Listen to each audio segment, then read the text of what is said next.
Ladies and gentlemen of Hashtag Nation and Bills Mafia, welcome once again to a special, very special presentation of Hashtag Sports here. We're going to be talking about the Buffalo Bills playoff picture, a few things about Josh Allen and this defense. Of course, we're going to talk about the Falcons game.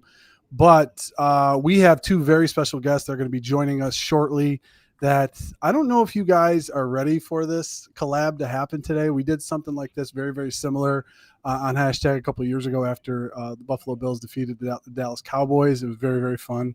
But the two individuals that I'm going to be bringing on are very, very familiar with the Buffalo Bills and Buffalo Bills YouTube in particular. So I hope you guys are excited as we are.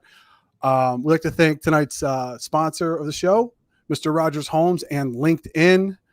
Sean Rogers, the top 1% realtor in all of Arizona. If you click in the description of this video, you will see his brochure. So if you're thinking of traveling over to the Valley of the Sun, Sean is your guy. We also have a giveaway with Sean. It's Paul will probably post the Gleam link soon. Paul. Somebody forgot something. You always put me on the spot, sir. You always put me on the spot. Yeah, so that's it. We're running a giveaway $100 Amazon gift card. I will post the link in the chat, and that is through Gleam, and that is, again, brought to us by Sean from Mr. Rogers Home. So for the rest of the season, you can enter. You can actually even enter daily, and lots of ways to enter to win that $100 Amazon gift card.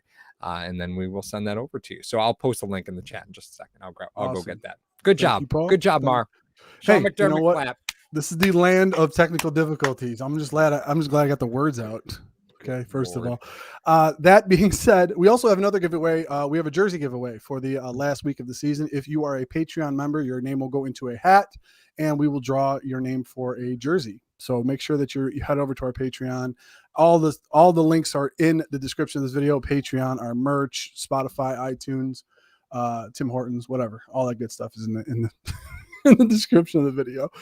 Anyway, Paul, I think we should just drop the bomb on everybody. Sure, let's go. Nation. So I'll introduce our two guests coming on. Let me bring them on the stream. Ladies and gentlemen, if you know Buffalo Bills Talk, Buffalo Bills YouTube Talk, you obviously know who these two gentlemen are. Greg Tomset and Aaron Quinn of Cover One have been gracious enough to join Hashtag Sports tonight to talk about a few things going on with the Buffalo Bills, the playoff picture, Josh Allen, Tre'Davious White, and that back duo, and the running back scenario going on with the Buffalo Bills right now. So we hope you guys, of course, Daniel Gary's first guy coming right in. I knew that was going to happen. So first and foremost, Greg and Aaron, I'll kick it to Greg first. Greg, first of all, thank you. And how you doing tonight, buddy? Good. Doing great. Excited to be on, talking Bills, having a good night, and trying to sweat through a fantasy football championship. It's great. Tis the season. Tis the season. You know? Aaron, my friend, how you doing, my buddy? Good. I already lost my fantasy football championship yesterday, so I'm just riding easy tonight. I was enjoying a victory Monday and no sweat at all. So you guys don't play for third? You don't play for third? No, he was in the championship. I was in the championship. Yesterday. Oh, okay. Yeah, and it was already decided. Yeah, that Antonio Brown, man, I was forced to start him from injuries. I'm not ready to talk about it still, so I'm just enjoying Victory Monday. Bills Victory Monday is so amazing. Yeah. Speaking of the Buffalo Bills, obviously we're going to get into some of the talk that I sent these gentlemen, and like I said, they were very, very gracious with their time to join us tonight. You guys got any exciting news coming out of Cover One that you guys want to promote real quick before we get into the episode? Sure. I think there's the show's been renamed the Greg Thompson post-game show. I heard today. You could call it a Freudian slip, but yeah, be kidding if I haven't been calling it that in my head for a couple years now. Yeah. So yeah, I did let it autofill. I started to type in cover and I hit enter and it put my name in there, and I didn't realize it until after people noticed it. But we're having a good time. Brought on a couple different folks onto the platform this year, and they've gone really, really well. Excited for this playoff run and to get things going. But we now have 6 different shows going for everybody. Multiple nights of the week. A 7th show. We had a fantasy show this year that just wrapped up as fantasy kind of wrapped up. But all the different nights of the week, we're there with you. 2 shows on Monday, 2 shows on Tuesday, 2 shows on Wednesday, and a post-game show after each game all the way through the season. So really excited to be able to let you guys check it out. Look the for cover one. random Eric film rooms whenever he gets Yeah. inspired. Those pop All of a sudden, we'll be 2 or like, 3 of "Oh, those throughout the week. Hey, there's another breakdown." If I say, Yeah. literally the other day, like, "Oh, Eric got Isaiah McKenzie on with him after the biggest game of McKenzie's career. There's a breakdown with him. That's nice." Yeah. All of a sudden, we're just stumble into those. It's a lot of fun. That's pretty awesome, dude. Those breakdowns are pretty good. All right. So getting into it, obviously a lot of things going on with the Buffalo Bills. First and foremost, Josh Allen, probably one of the most polarizing players in the NFL right now. A lot of people, probably because of the record, probably because of a couple of things that were going on. We've talked about it many times on this show about the Jekyll and Hyde nature of the offense. We've been going back and forth with it. Agree or disagree if you guys want, but what do you guys think of? I want to start with Aaron, then I'll go to Greg. What do you think of when people start saying the regression of Josh Allen? Now that people say he didn't make the Pro Bowl, but he's an MVP candidate, which is, I think they announced it during the broadcast, like 5 days after Paul did. He said he's the first guy since Paul Horning to be in the MVP discussion and not make the Pro Bowl. Aaron, when you hear that, when you hear either Bills fans or national media say the regression of Josh Allen, what is your response to that? Wishful thinking. I think it is what it is a little bit.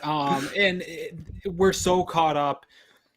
Really, it's all players, right? We get so caught up in this total recency bias. Like if a guy doesn't come out and put up, last year was tough. Josh Allen put up really Patrick Mahomes. We haven't seen a guy play like that except for Patrick Mahomes and what he's been able to do in this league. And so if he didn't come out and match that, then people were going to, come out of the woodworks and say that he's regressing, when we all know, I think here, I've heard you guys talk about it, and Greg and I have talked about it a bunch.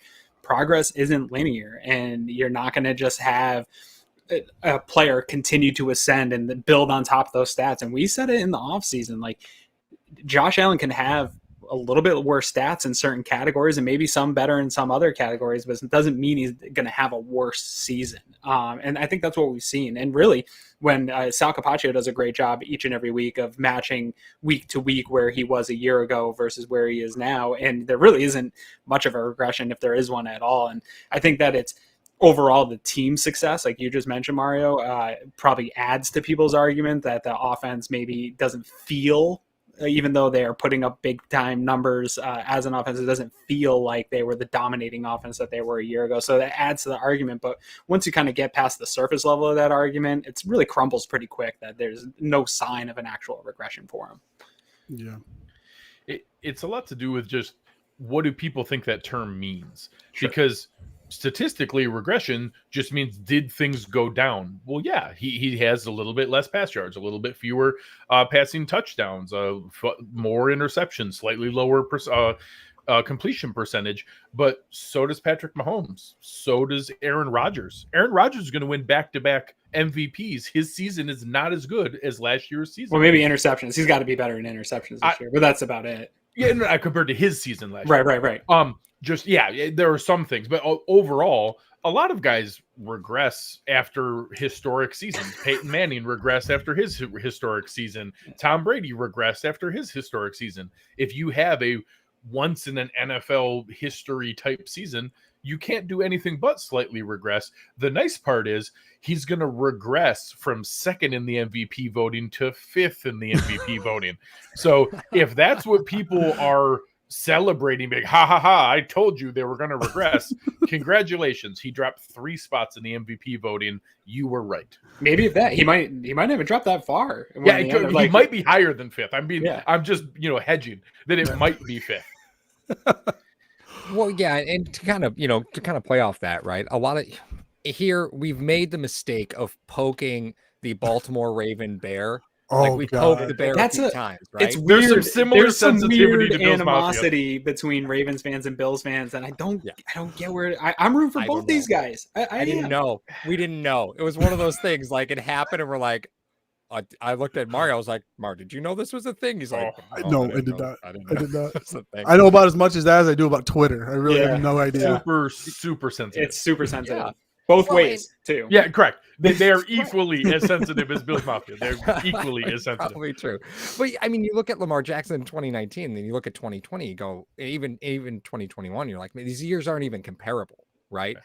But I feel like a lot of times there's there's almost an excuse carousel that you can get into, like the post-career year carousel of excuses, where you start looking at, well, it's probably not his fault because, right?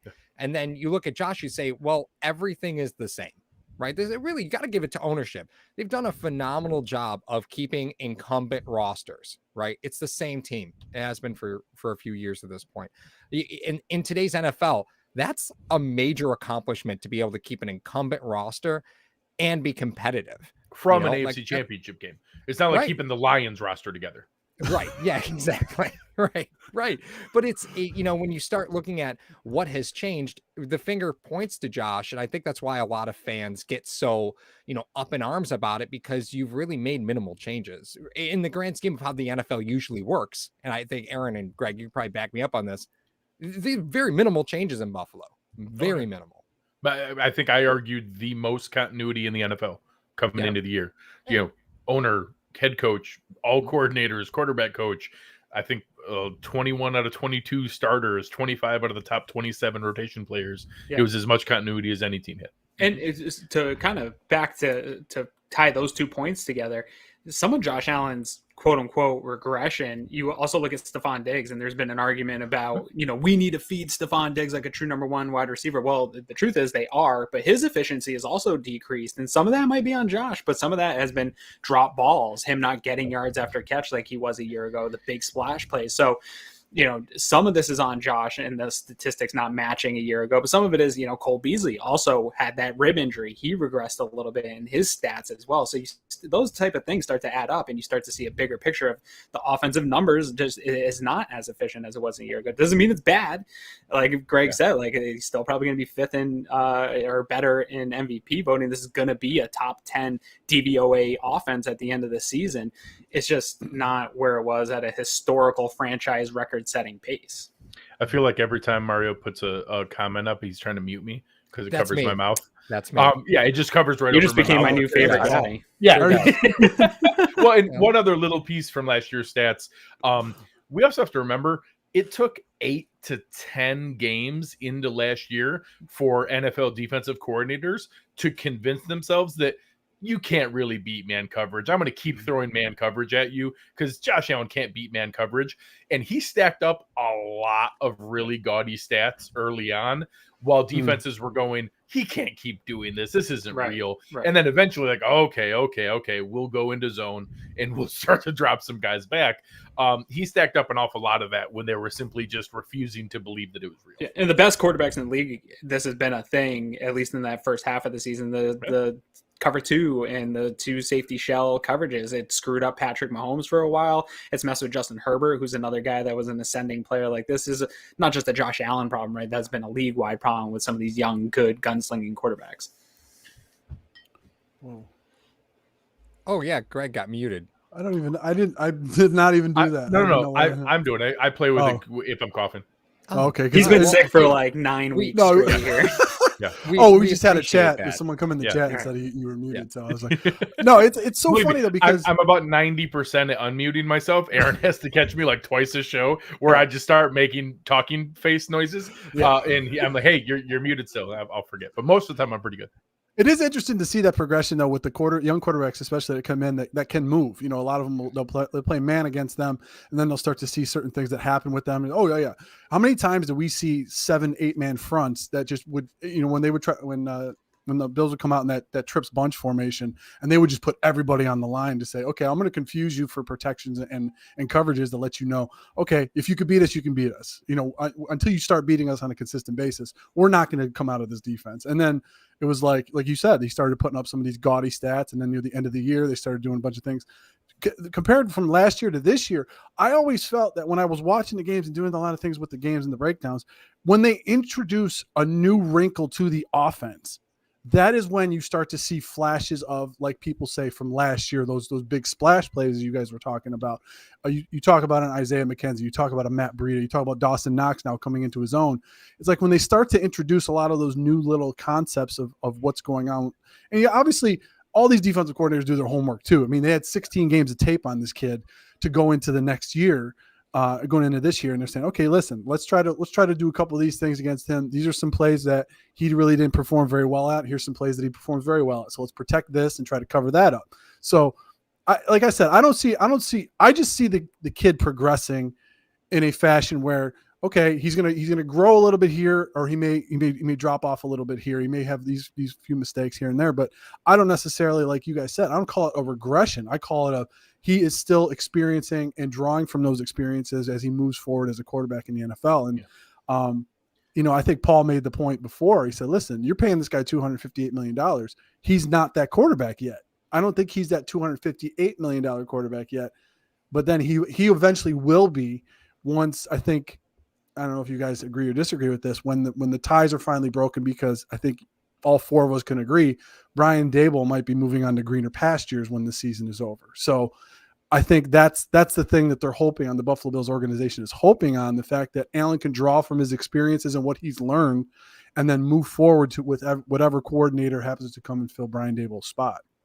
I think your guys' comp of Lamar Jackson is also a great one. That's a concern for Ravens fans, because now it's 2 consecutive years of regression. You had MVP, slight step back last year, another step back this year. So if next year we don't see a similar year to this year, bouncing back to last year, and there's a material step back, then you start to think, oh, hey, was that a flash in the pan? Do we need to be concerned? As long as he stays at this level here where, he can have games like yesterday or like Sunday and we're not freaking out because, well, it's still been really good all year, it's not that big of a deal, then we could be concerned.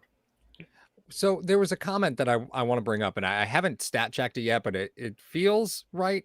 Lester says Josh Allen's the #1 intercepted QB since November.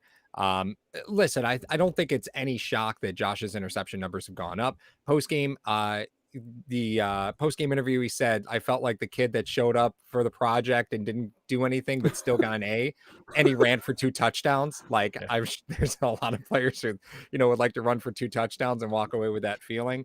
What is it, right? What is it about Josh where those things are happening? Couple tip balls, right? I guess those games can happen, but really, if you take a look at the last 6 games just in total, interception numbers they're getting up there, right? Is that, is it a reliance on being one-dimensional? What is it? I think some of it is, and you saw it in this game, maybe pressing for the big play at times. We saw in the Patriots game where he was really dominant in the passing game, was taking profits, right? And it was more patient, Josh, where, hey, I'm going to take the underneath stuff if you're going to give it to me all day. And Bill Belichick did. And then every once in a while, when the shot was open downfield, he would take it. Where sometimes, and you saw this past weekend against the Falcons, you saw him maybe pressing a little bit more, and some of that underneath stuff was there, and he was looking for the big play. He was feeling himself, pushing for that big play. Joe Marino talks about this all the time. Like, when Josh is doing that, that's when the worst of Josh does come out. And that Daboll's frustrated with some of that. And Greg brings this up all the time, though, too. Like, there's a fine line of being frustrated with that version of Josh, but we also praise when it goes well. And more times than not, even with the interceptions increasing over the last couple of months, more times than not, those plays are going well. And Josh is moving the ball downfield and making these incredible plays that only he and Patrick Mahomes can make. So there's a little bit of Brett Favre still in this guy that you're going to kind of live and die by Josh's arm and legs. Like, he is the identity of this offense, and the whole team moves as he moves. It's a lot of pressure to put on a guy's shoulder. And with that pressure comes the pressure to, hey, I got to make plays. I got to extend and push the ball downfield. So I get it. Interceptions aren't the end of the world. Like, Patrick Mahomes also has increased his interceptions this year. Not just him. Yeah. Here's the other guys. Just not Rodgers. 10. Everyone but Rodgers. Tom Brady, Patrick Mahomes, Lamar Jackson, Joe Burrow, Derek Carr, Justin Herbert, Matthew Stafford, Josh Allen. That's 7 of the top 10, or 8 of the top 10 in interceptions, all with 12 to 15. Yeah. And Tom a Brady, bunch of those Lamar guys Jackson, also Patrick have Mahomes, Joe Burrow, Justin Herbert, Matt Stafford. Those same guys have the most dropped balls in the end zone as well. I saw a stat come out today. So, like, there's a lot of stuff that goes in there. The part of it is this is an argument Greg and I have had a lot on Twitter. This is a pass-heavy, pass-first offense. So the more you put the ball in the air, the more you're going to see takeaways come. But overall for the year, like, I take a look at toxic differential every year, and that's explosive plays for and against, and turnover differential for and against. And the Bills, in comparison to the rest of the league, they're not a turnover heavy team. So even though Josh has been turning the ball over more, they're not fumbling the ball on the ground much because they're not running. So every team's going to have a certain number of turnovers in a year. The Bills are still taking the ball away at a higher level, and they're making up for those turnovers with explosive plays, with, converting red zone opportunities this past week. Like, they're still scoring touchdowns. So they're not punting, but they turn the ball over a few times. Like, a punt is a turnover as well. So if you're punting or it's an interception, like, I don't know. Not that who cares, you don't want to turn the ball over, but as long as you're scoring at an efficient rate, that's really all that matters. You better watch out, Aaron, because Mario literally just started salivating when you mentioned punts or turnovers, because Mario's been long pounding the table that 3 and outs should count as turnovers. I count. We do count at least the 4. Turnover run down. Count as turnover. It was an absolute turnover. But yeah, no. I mean, Greg and I were kind of having that conversation a little bit yesterday because they were bringing up this was another no punt game, and it wasn't a no punt game in the way that the Patriots game was. Safety. Right. Well, yeah. Well, that's actually counted as a kick. It counts because it's a free kick in the NFL. They could kick it off the ground, but that would be weird.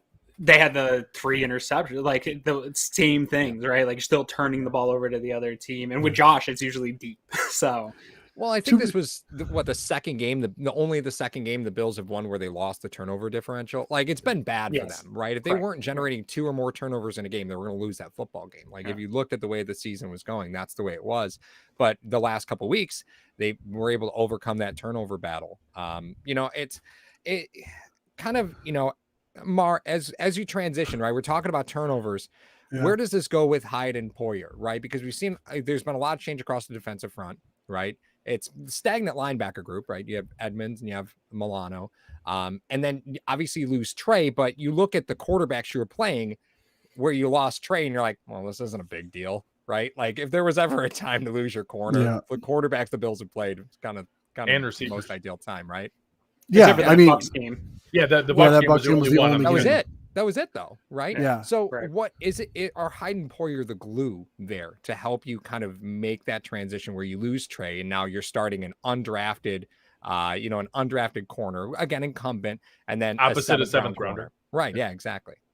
I think you're giving up 2 more points and like 15 more yards passing a game. Obviously, I'm factoring in the 19 yards that Mac Jones had, but then there was also a 61-yard game earlier in the season that the Buffalo Bills, held the opposing quarterback to. Mills? So I believe so. But I mean, just let's back up, Paul, before you threw me under the bus. The genesis of that, the 3 and outs, came from Tyrod Taylor, okay? Because people always talk about he's not turning the ball over, but they had 3 and outs on 6 of their possessions. So I like that. I always wanted to create the one for everyone who would throw out his like QBR or his yards per attempt or quarterback rating. Like, as soon as they have a stat for wide receivers down the field 15 yards that were wide open, refused to throw the ball to, as soon as you start finding me a stat for that, we'll talk stats with Tyrod. Charles Clay literally would jump up and down in the middle of the field, and we all hated on him for being inefficient. If the receiver was between the hash mark, Taylor was not throwing to him. It just didn't matter. With your question on Hyde and Poyer, we brought it up when the injury happened that it goes both ways. I said, one, they are going to be the saving grace that's going to allow us to disguise the fact that we have a UDFA and a 7th round pick as our 2 corners, both of which Aaron will adamantly defend because he loves adequate quarterback play. Adequate quarterback play. That's his thing. But what it did was, previous to Trey, we had the luxury of using all these crazy exotic disguise coverages where they would be playing, quarters, but both of them are up and mugged up in the A gap, but they're going to get back in time, or they're going back and forth.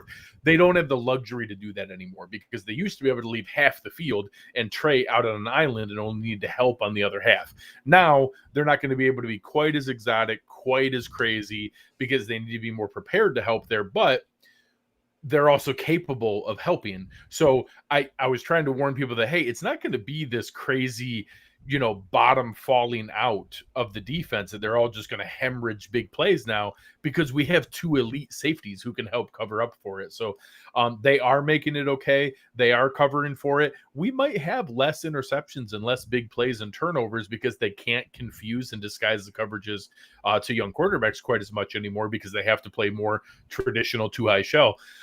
But they're also going to make that okay, especially because I think inarguably Dane Jackson and Levi Wallace have done better than most people expected. Yeah.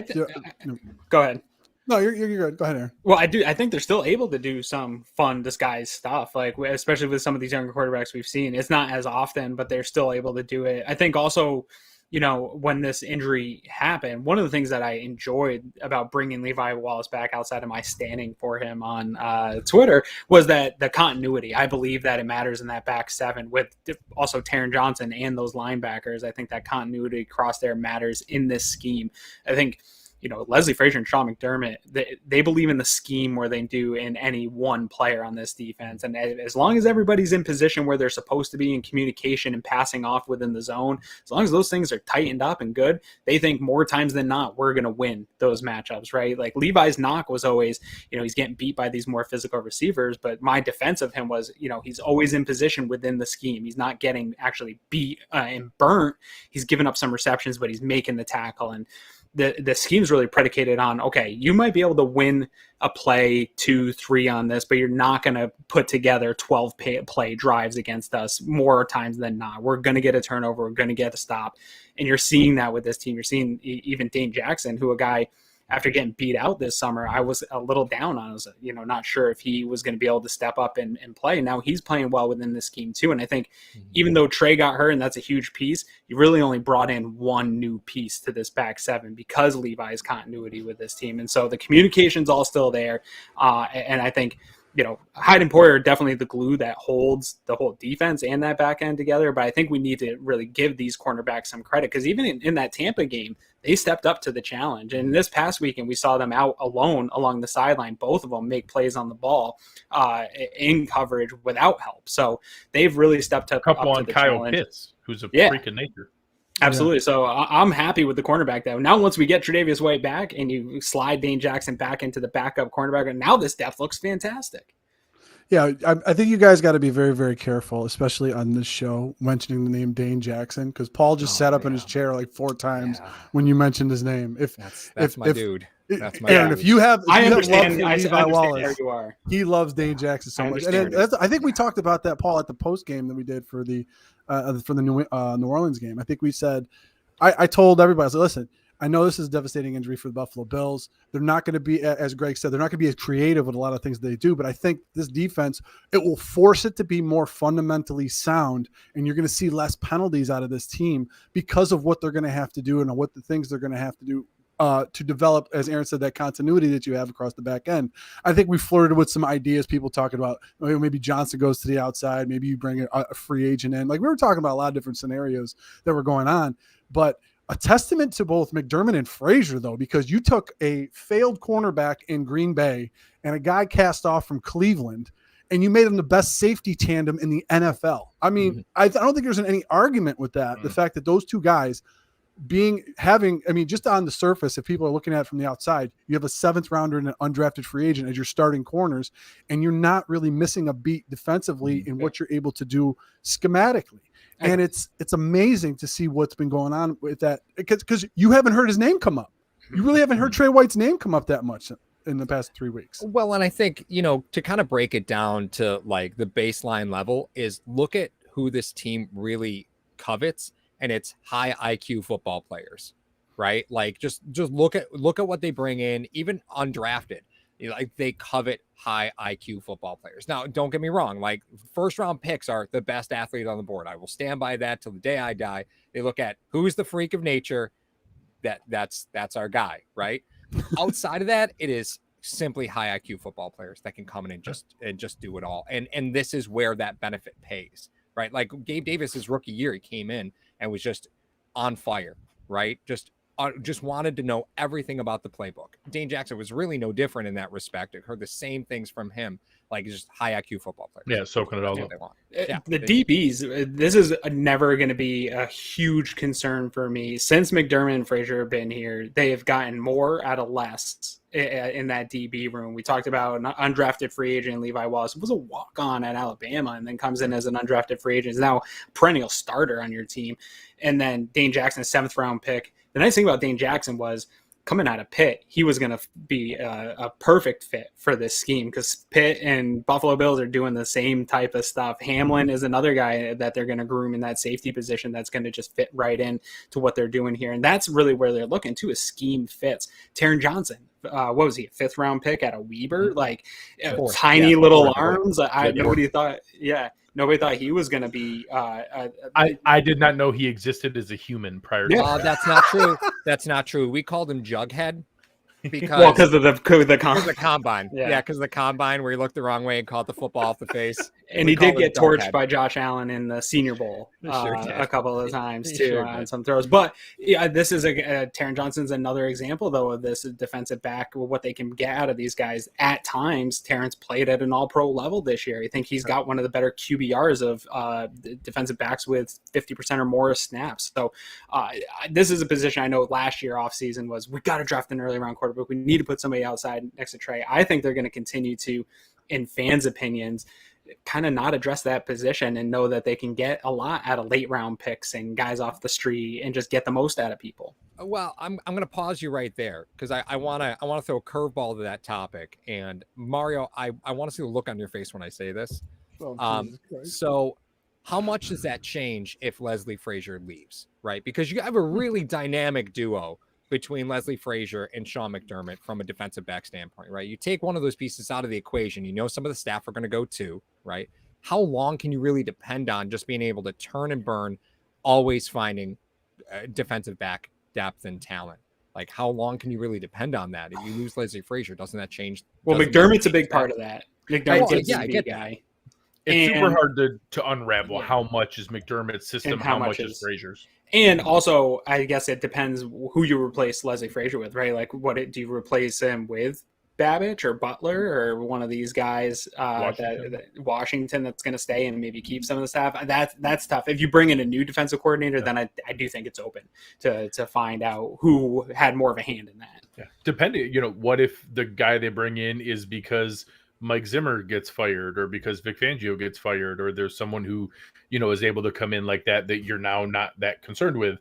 I also think that they've made 5 first-round picks. One of them is a cornerback. 20% of all the first-round picks they've made are cornerbacks. Mm-hmm. So people act like they're never going to take a cornerback ever again. Literally 20% of the ones they've done are cornerbacks. They're clearly capable of it. They've shown it with that pick. Like, they're capable of taking cornerbacks in the first round. They don't hate first-round cornerbacks. They just haven't done it as frequently as people would like. It's I think overstated that they're only going to dedicate it to late-round picks. I mean, it's a pretty easy argument to make, and Spin actually did the research, put it up. Taryn Johnson, 4th round, Hyde, obviously 5th round, Poyer, 7th round. Dane Jackson, 7th round, Levi Wallace, undrafted. And then you look at the rest of the Bills roster, and there are a bunch of guys. But that list is what I'm talking about. Everyone lists that, but they don't write Trey White 1st round. Right. No, that's I understand also, that. So out of the 6 players, one of them's a 1st round pick. Right, but there's no 2nd round pick. I think the attention from Bills fans is if it's not a 2nd or 3rd round pick, then it's not a resource. I know that the organization doesn't see it that way. I get where you're going with that, right? But from the fans' perspective, you're not getting 2nd and 3rd round help there. You're using those resources elsewhere. So I get the argument, right? From a real, base level perspective, I get where you're saying that a 6th, 7th round pick is not a usable resource in most organizations to get cornerback depth. But to that, I also think fans and the interactions that I've had over the previous years sort of, for the whatever lack of resources that you want to say people say they put into that position, they've been one of the top rated pass defenses in the NFL this entire time. Like it hasn't been bad where I don't understand that. Literally the number 1 since. Yeah. I don't understand the clamoring like, oh, we got to fix that. Like when they lost that AFC championship game and everyone's like, well, we need speed at corner. Like, and I watched the AFC championship game a lot of times, and all I could think of was like, how do we keep John Feliciano from getting beat up and manhandled by Chris Johnson on me? I wasn't super worried about the corners. Like, you can fix some of that with scheme. I had issues other places, but I think people just look at corner and you get beat once and they're like, wow, the world's collapsing. This defense sucks. And it really hasn't been that way for since Frazier and McDermott have been here. Yeah, that's an area I haven't really worried too much about. Even though the first pick McDermott, like to Greg's point, the first pick McDermott ever made was he took the fourth corner off the board. This guy knows cornerbacks, so does Frazier. So that's why I'm not really worried about the secondary room, because I know these guys can scout and build up guys that are maybe later round picks. So you don't have to really invest a high round pick in it because of how talented Frazier and McDermott are at growing and developing those guys. Like that's why I'm not really worried about, like Aaron said. There's a reason why you decided to take a flyer on Spencer Brown on your offensive line, because you had to beef up that offensive line. That's one of the things that you had to do. I mean, watching Feliciano get manhandled in the AFC Championship game was brutal. I wasn't worried about the cornerback play because I was like, okay, they're not really big on overall team speed for the defense because they play the kind of defense that they play and the scheme that they play. But we got to give Josh some time back there. This is ridiculous. If you want to try to score with the big boys, you got to give Allen a little bit of protection, and you can't just give him roll out. I mean, everyone was the default thing for everybody's like, roll them out. I'm like, you can't. You're cutting off half the field on Allen if you try to do that. So, Paul, we got to take a quick word from our sponsor, LinkedIn. Paul will. Mario hates doing mid rolls, guys. So I hate doing mid rolls. I make Greg for like do all the reads and everything. For like 30 seconds, I felt like I was at Christmas dinner. You guys were arguing. I was just going to sit back and watch. Oh yeah, sure. And listen to the silky smoothness of Paul Wineski doing a mid roll. This is great. Okay. These days, it can be hard to find and hire the right candidates for your small business. That's why LinkedIn Jobs has made it easier to find the people you want to talk to faster and for free. I'm hiring at work, and it is absolute unadulterated hell to find the people that you actually need to talk to fill the job competently.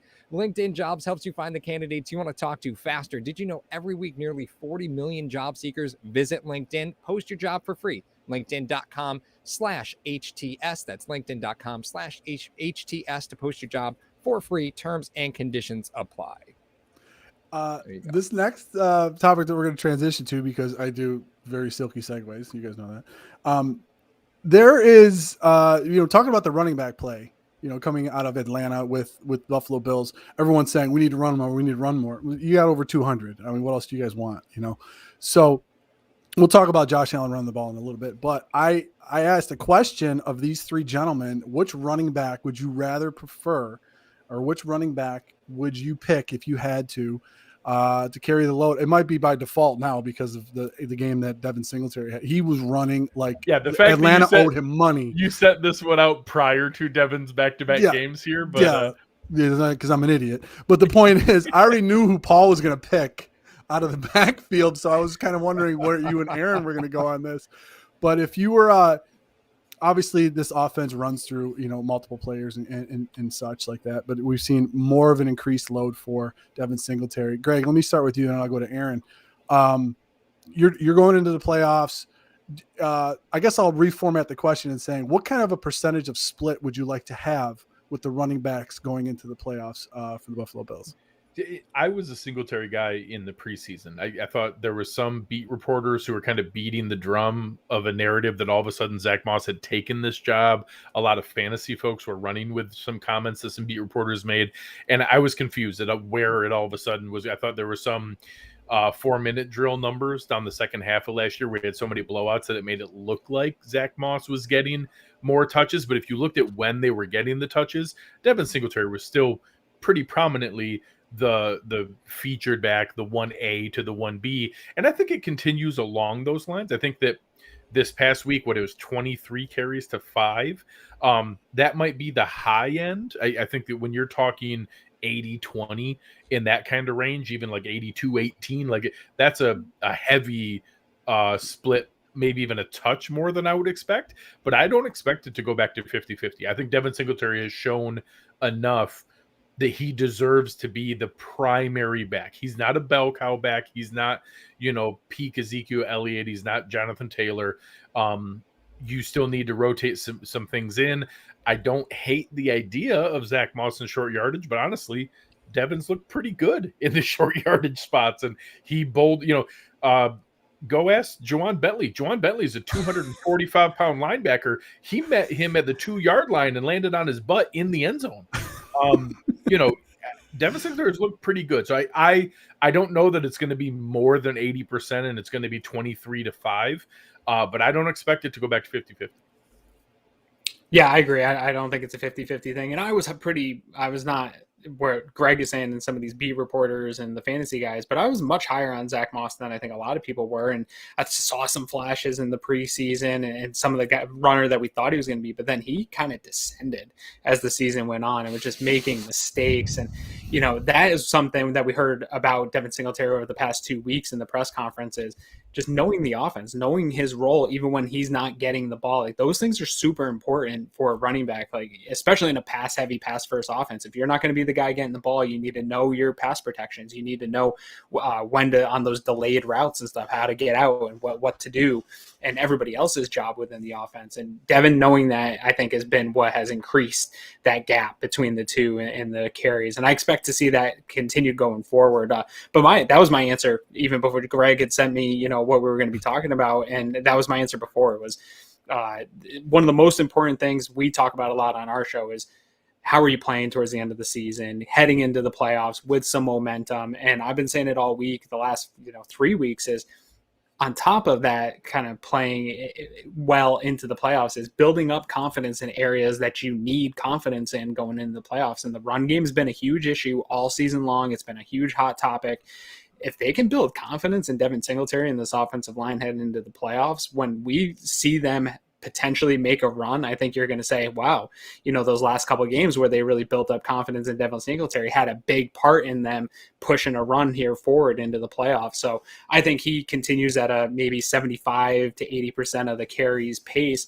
And he's the kind of running back that thrives off of more, right? Like we've seen him throughout his career when he gets close to those 20, those are his most productive games. It doesn't come when you give him 50-50 splits or just 10, 11 carries. He's not going to have a super productive day. It's when you're really featuring him in this offense that he allows some of the production in this game. And it's really the physicality that this offense has missed all season long. Like they're a finesse offense and they can finesse you all day, but every time somebody punches them in the mouth, they sort of kind of shrivel up. He adds some of that physicality that they need to give a punch back. Well, and I promise defensive coordinators have noticed this last couple games too. Yeah, for sure. Absolutely. Well, in the last, and I know we're talking about total offensive touches, but, the fact still remains in the last 3 of the last 4 games, Devin Singletary has played 80% of the snaps or more. Mm-hmm. Like you talk about how many total touches he's going to get, but the fact is you got to be on the field to get the touches. Right. Like it's not even a question. His lowest snap percentage, 68%, is 80, 82, and I think 93 or 94 or something absurd in the Tampa game. It's just, but that's, I guess that's kind of where, we talked about Devin Singletary falling off. I mean, the fact of the matter is he had 4 fumbles in the first 4 games. Yeah. Right. Like that's he was in this offense, it would have been a much that bigger deal if we had lost more of those fumbles. Right. Because I want to say, was it 0 out of 4?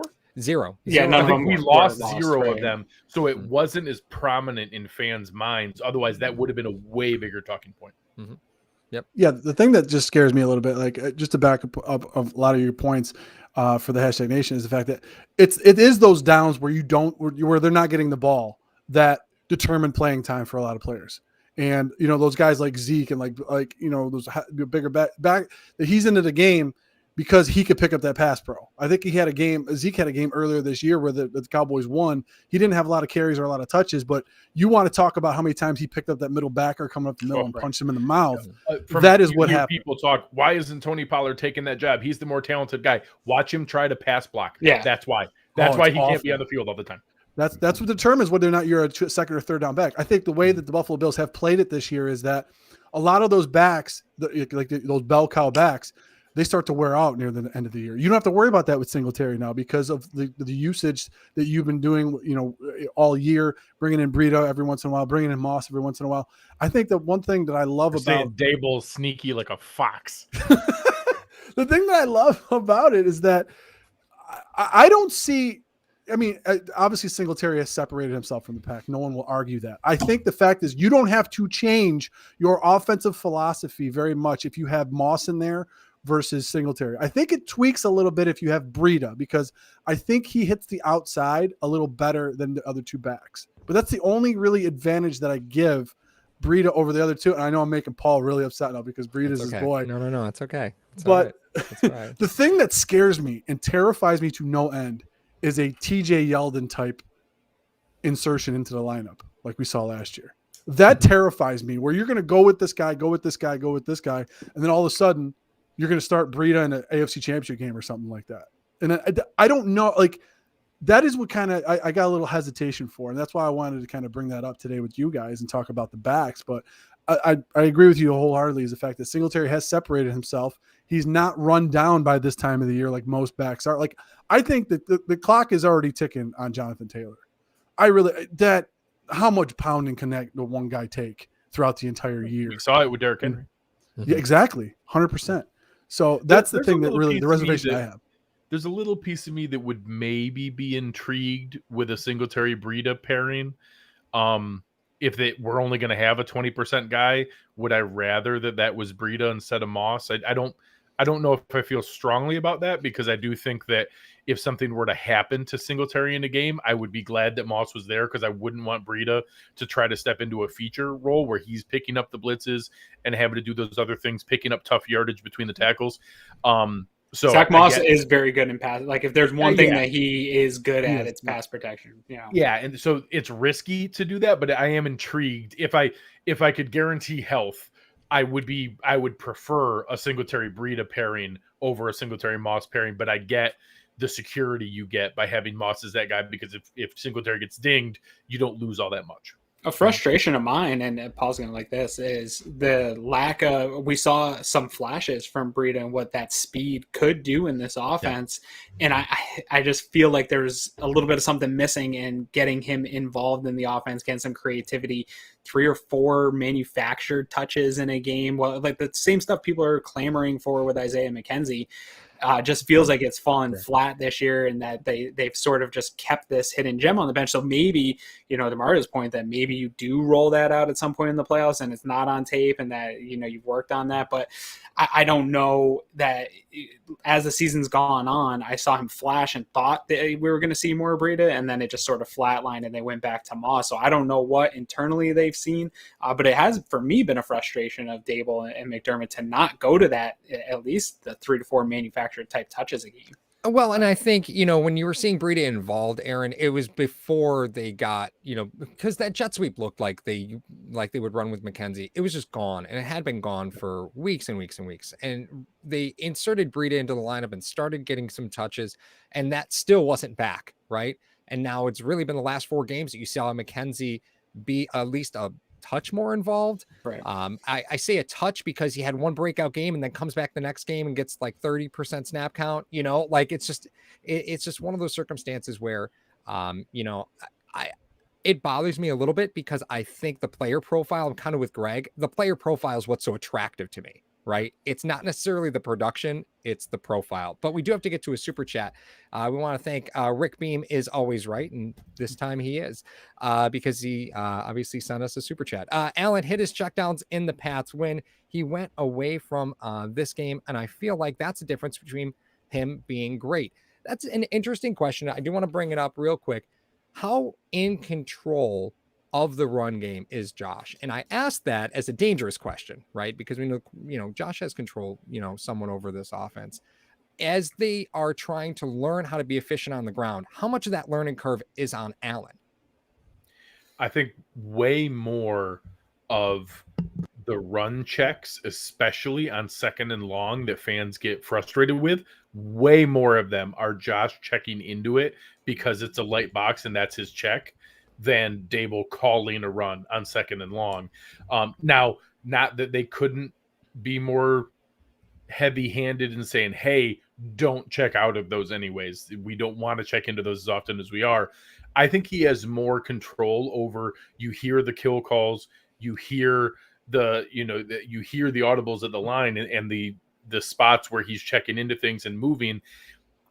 I think that he's responsible for more of it than what many fans would realize. I think most fans assume that, every time a quarterback audibles, it's because he's checking into a pass and he wants to throw the ball.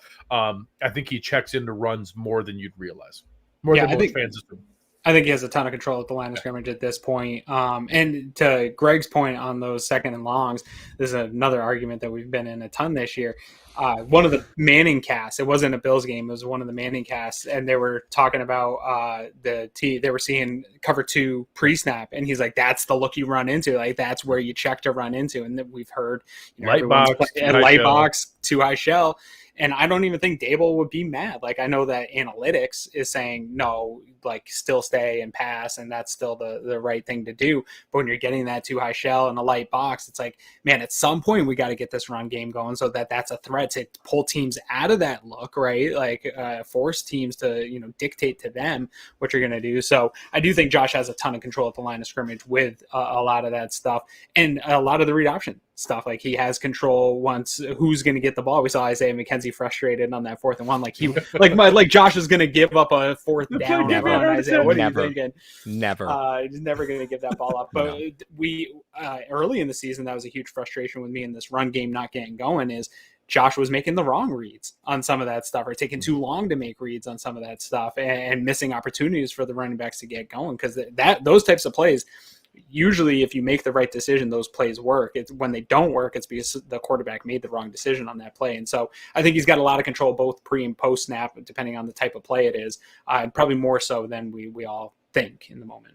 I think one of the things too that probably goes hand in hand with that is that if it was a situation where, and I know we may never fully understand what it is, whether or not, if Allen is getting out of, like you said, they got the too high shell and you try to run into it, you got a light box. If he's getting out of a bad play and going into a run play, but it goes for like 2 yards, then it's a matter of execution. I don't care about. I don't It was care the right about play. It was the right play call.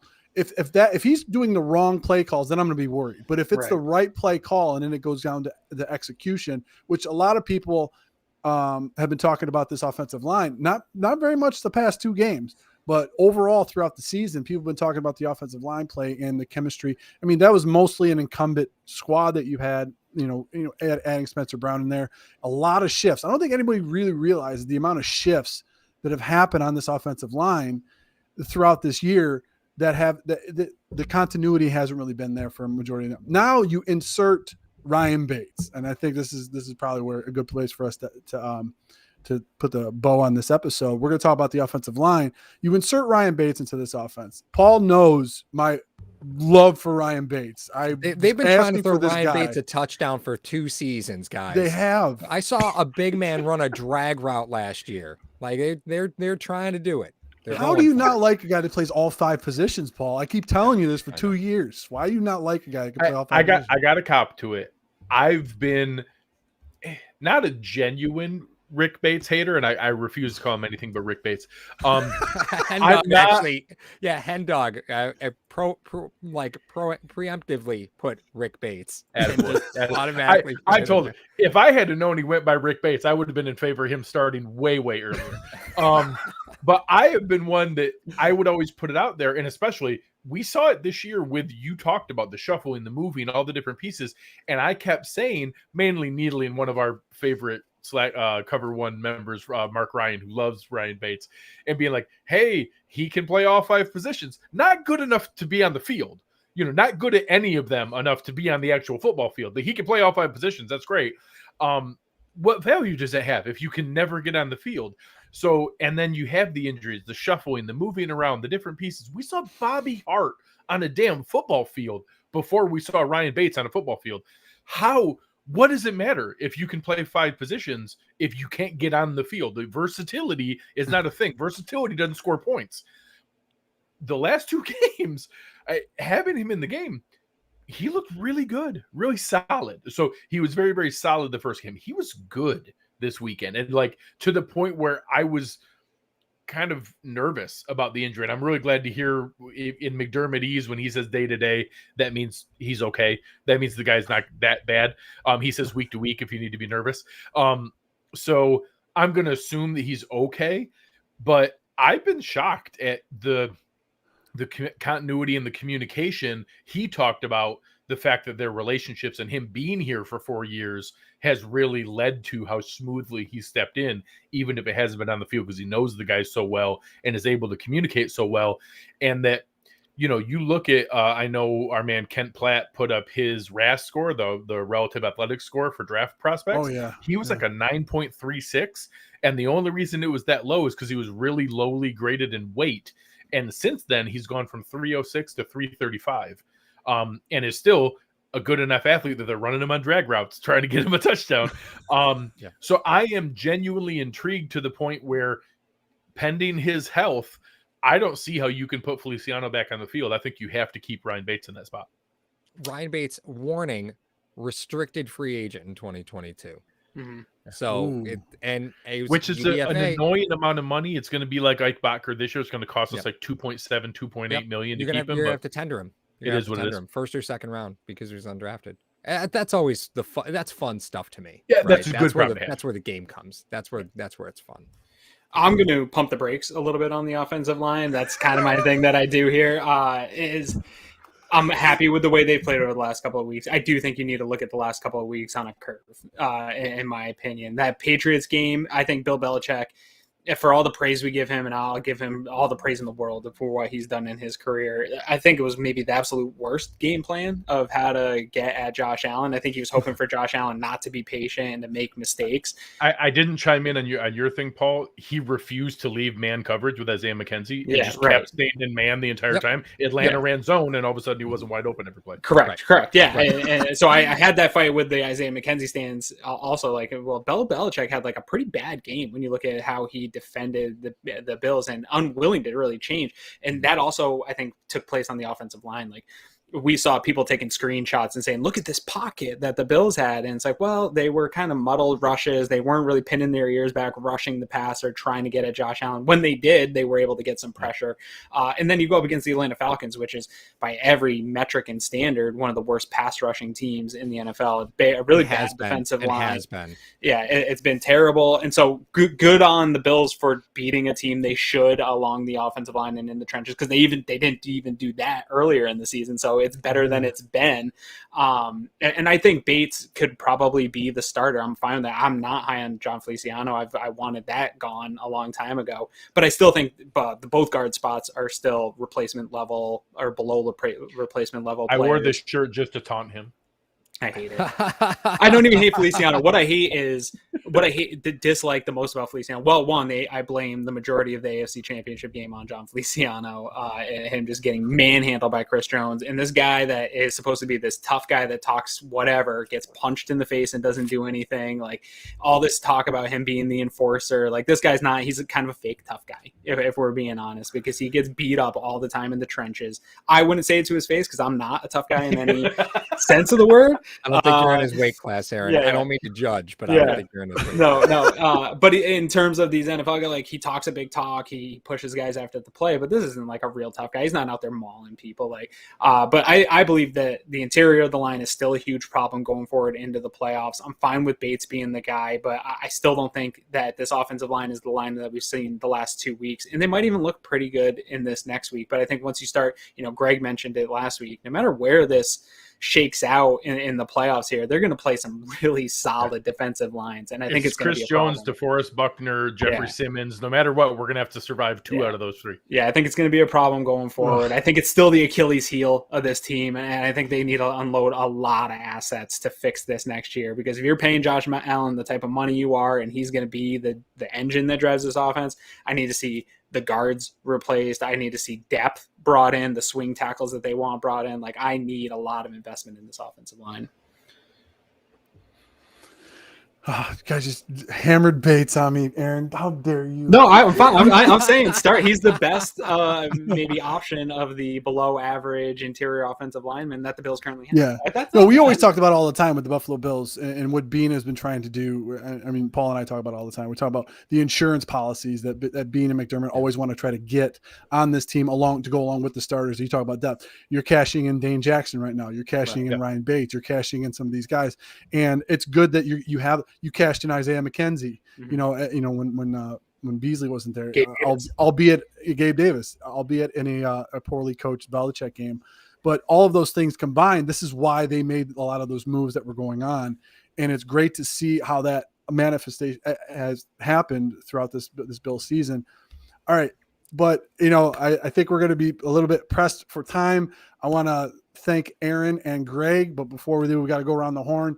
Number one, guys, promote whatever you want. Number one. Number two, who would you rather face in the playoffs in the first round? I know all signs are really pointing to New England because by default, all the matchup, the playoff simulator stuff. I did like 17 of them, and I'm trying to figure out which one I want to pick. But I'll start with Greg, go to Aaron, and then we'll wrap this bad boy up.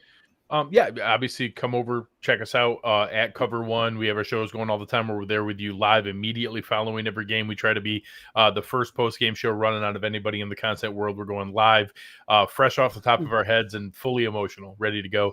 I will say, I think it was Sal who shared it, and I'm scrolling through real fast to find it. The percentages of who the Bills may face in the playoffs were much more evenly distributed than I expected. Here it is. It was from Playoff Status, which ran all the scenarios. Patriots are first, but it's at first at 33%. The Colts at 28%. The Raiders at 27%.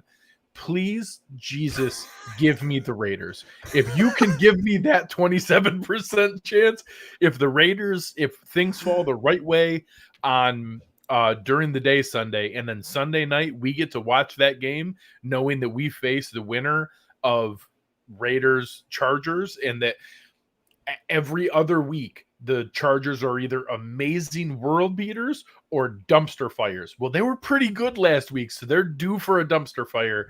Give me dumpster fire Chargers against the Raiders, and then give me the Raiders in Buffalo in the opening round. I will do all kinds of rain dances to make that happen. Yeah, you can obviously. Greg did all the promos. I first of all, I want it to be clear that I'm not a fan of all the scenarios and stuff. I'm ready to play whoever, anytime, anywhere. I do think this Bills team, similar to that Chargers team, is a high variance team. They're either really good or they're not so good. If they're on the really good side, I'll take anyone, anytime, anywhere. So, and none of these teams totally scare me. With that said, sure, I'd prefer to get a look at Carr and the Raiders. And I think that's easier plowing than any of the other options. From a pettiness standpoint, eliminating the Patriots would feel nice.